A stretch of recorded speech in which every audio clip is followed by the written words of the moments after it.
Stürme wichen im Wonnemond, in mildem Lichte leuchtet der Lenz,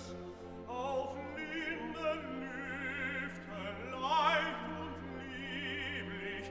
wunderwebend sich wiegt,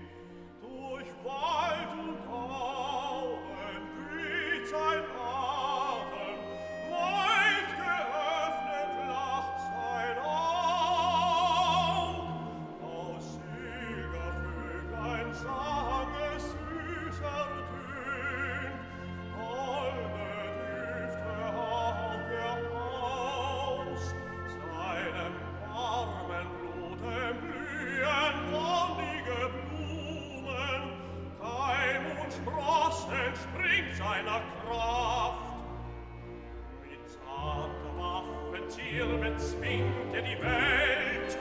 Winter und Sturm wichen der starken Wehr, wohl musste den Tapferen streichen die strenge Türe auch weichen, die trotzig und starr uns